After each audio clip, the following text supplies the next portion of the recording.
On February 20th, 2021, apparently protocol news was released by the Vatican. Pope Francis accepted the resignation of Cardinal Robert Sarah, mayor of the Congregation for Divine Worship and the Discipline of the Sacraments. In the eyes of many, another usual administrative act. After all, Sarah had already reached 75 years, canonical age to make his position available to the Pope. However, for a significant portion of the Church and the faithful around the world, that renunciation carried a much greater symbolic weight. It was not just the end of a step, but the closure of an intense chapter in the recent history of Catholicism. The silence of the cardinal and the sobriety of the statement contrasted with the restlessness that grew behind the scenes. Why would such an influential man with such firm ideas leave his role in a moment of strong theological and pastoral debates? Is this a simple formality, or the reflection of something deeper that still needs to be understood? Before becoming a global figure in the heart of the Church, Robert Sarah was just a boy in a small village of Guinea, West Africa. Born in 1945, in the midst of poverty, colonization, and social challenges, he grew up in a deeply Christian family where faith was not an adornment, but a foundation. Early on, the Missionaries for Religious Studies, Sarah passed the seminar as a teenager, being formed in different countries and cultures, from Guinea to Senegal, from Rome to Jerusalem. He carried not only the gospel, but also the marks of a wounded, resistant, and hopeful continent. This African origin, far from being a detail, would shape his spirituality with a sense of sacrifice, perseverance, and faithfulness. His faith was not born in comfort, but in adversity. And perhaps that is why, throughout his trajectory, he would demonstrate a silent force and spiritual clarity that would deeply touch those who sought, in the noise of the world, the voice of eternity. At 34, in 1979, Robert Sarah was appointed Conakry Archbishop, becoming the youngest to take this title in the world. The context was all less favorable. Guinea was led by an authoritarian and Marxist regime hostile to the Christian and suspicious faith of the Church. In this scenario of tension, Sarah chose not to shut up, but also not rebel. His posture was of silent resistance, discreet fidelity, and firm commitment to the truth. For over 2 decades, he led his archdiocese with courage, denouncing injustices, without provoking ruptures, protecting the faithful, and sustaining religious freedom as a non-negotiable value. This phase of his life not only consolidated his moral authority, but revealed to the world a pastor who knew the suffering of his people and who did not hesitate to remain beside the most vulnerable. His episcopate in Conakry was the basis of everything that would come later, a school of virtues where silence had more strength than 1,000 words and where faithfulness was lived as a sacred mission. When he was called to Rome in 2001 to join the Vatican Curia, Robert Sarah occupied increasingly influential functions until in 2014, mayor of the Congregation for Divine Worship. He was now responsible for watching over the church liturgy on a global scale, a delicate, deeply symbolic and surrounded field of internal disputes. Sarah embraced this mission with an almost prophetic zeal. For him, the liturgy was not a space of aesthetic innovation, but a sacred place of encounter with God, which requires reverence, silence, beauty, and depth. In his lines and books, he denounced a trivialization of worship, a forgetfulness of sacredness, and a loss of meaning of mystery. His works as God or Nothing, The Strength of Silence, and The Day Already Declines have become references to Catholics who longed for a deeper and more faithful spirituality to the roots of tradition. Sarah didn't seek applause, but authenticity, and his posture would inevitably place him on a collision route with the most reformist currents of the Vatican. By 2020, a publication caused a true earthquake in the Catholic world. The Depths of Our Hearts, a book coursened by Robert Sarah and Pope Emeritus Benedict XVI. The work forcefully defended priestly celibacy precisely at the moment the Church discussed its possible flexibility, especially in the context of the Amazonian Synod. More than a simple theological essay, the book was seen as a political gesture, a position in front of a church divided between tradition and renewal. Although Sarah insisted that everything was done in full communion with Benedict XVI, the episode generated discomfort in the Vatican and fueled the perception that he was a dissonant voice, perhaps even uncomfortable within the hierarchy. For his admirers, it was spiritual courage. To your critics, of veiled insubordination. The fact is that from there, his position was seen with even more attention and caution to those around Pope Francis. The book was a clear sign. Sarah was not willing to give in to issues she considered central to the identity of the Church. The Holy See's statement about the departure of Cardinal Sarah was brief and impersonal. Pope Francis accepted his resignation as provided by canon law. Nothing more. No mention of your trajectory, contributions, or legacy. For those who are unaware of behind the scenes, this type of ad is routine. Bishops and cardinals must offer their renunciations by turning 75. However, what caught the eye was the relatively short time between the submission of the letter and its acceptance, something that contrasts with other cases in which church leaders remained years beyond the canonical limit. This raised legitimate questions. Would the favorite Vatican accelerate the process? Was the Pope interested in promoting a change of liturgical directions faster? The dryness of the official note seemed to hide more than revealing. Faced with institutional silence, many turned to context. Doctrinal differences, internal tensions, and Sarah's firm profile suggested that this was not just a common retirement. It was the end of a phase marked by intense debates within the Church. Liturgy has always been one of the most sensitive and most symbolic fields within the Catholic Church. It is not just how to pray, but how to understand the mystery of God. For Cardinal Sarah, the liturgy needed to rescue his sacred, silent, and transcendental character. He advocated the use of Latin, the celebration of the Ad Orientem Mass, facing the altar, and the value of silence during the rites. These ideas confronted him with more pastoral sectors that sought more affordable forms of worship, close to the people and in modern language. Pope Francis, in turn, had been promoting a simpler, warmer, and more participatory view, which made Sarah's guidelines in the eyes of some as retrograde. In 2016, the Cardinal even openly recommended the celebration of Mass facing the East, which generated discomfort even within the Vatican himself. For his supporters, he was correcting a loss of liturgical identity. For his critics, he tried to rescue a stiffness that the Church had already overcome. The confrontation was inevitable. Over the years, the figure of Cardinal Sarah has become increasingly isolated in the corridors of the Roman Curia.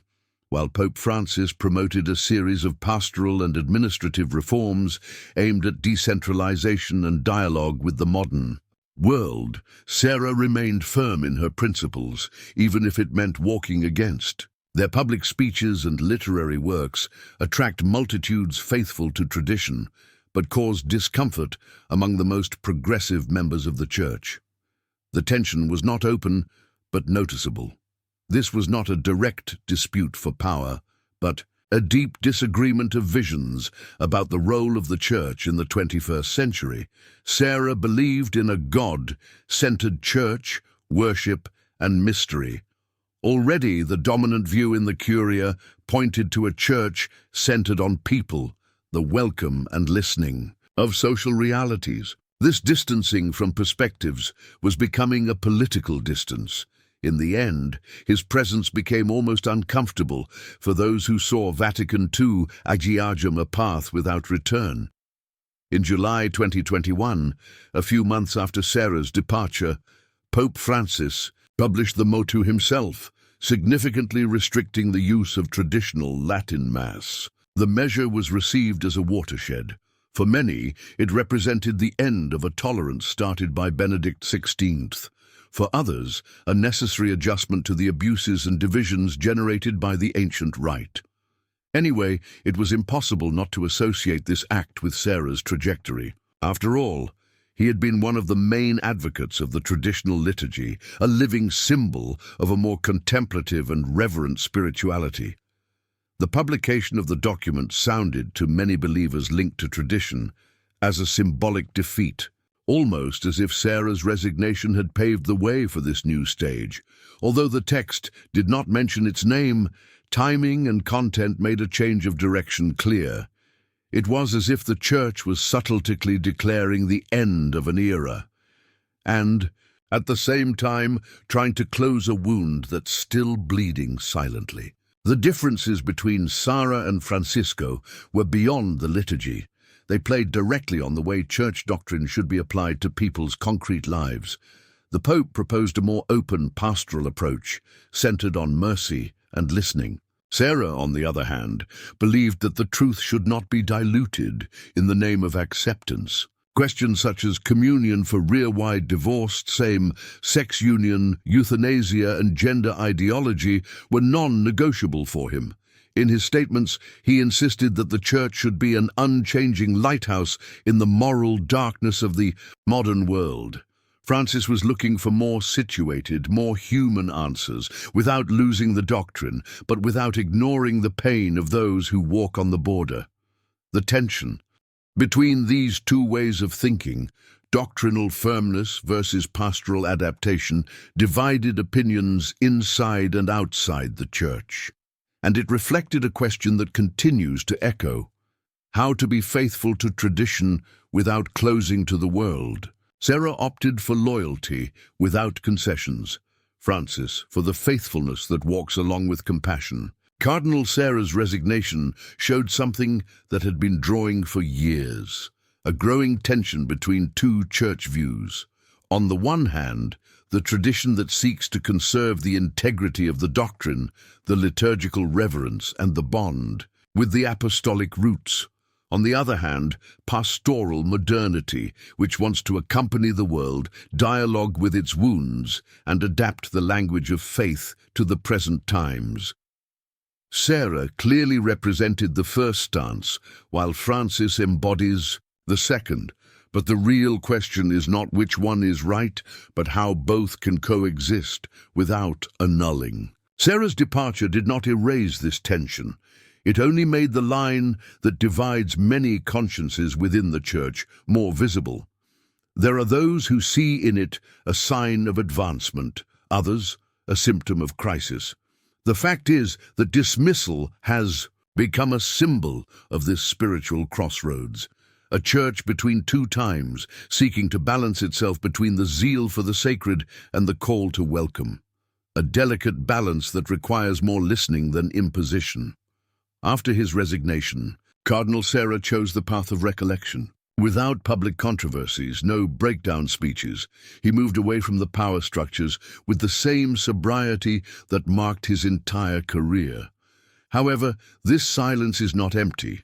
On the contrary, it has become a fertile space where your voice continues to echo through books, interviews, and reflections that keep your presence alive in contemporary Catholic consciousness.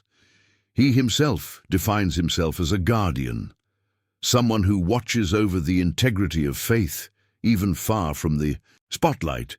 Its authority does not come from positions, but from the coherence of life. In this silence, Sarah reveals her true strength, not that of an ecclesial politician, but that of a man deeply anchored in prayer, faithfulness, and truth. Many leaders speak loudly and disappear. Sarah fell silent and remains. His silence is a serene answer to the noise of the world and an invitation to inner recollection, that place where God speaks without having to raise his voice. In an increasingly noisy, relativistic and confusing world, Cardinal Sarah's words resonate. There's an urgent call to the essence of faith. He does not present himself as a reformer, nor as a rebel. It is, first of all, a testimony. His message points to the essentials, the need to reconnect the church with God, rediscover the value of silence, recover the meaning of the sacred. For many, he is a prophetic voice, not to predict the future, but by remembering forgotten truths. He speaks to those who feel lost in the midst of so many changes, those who fear that faith dissolves into empty speeches.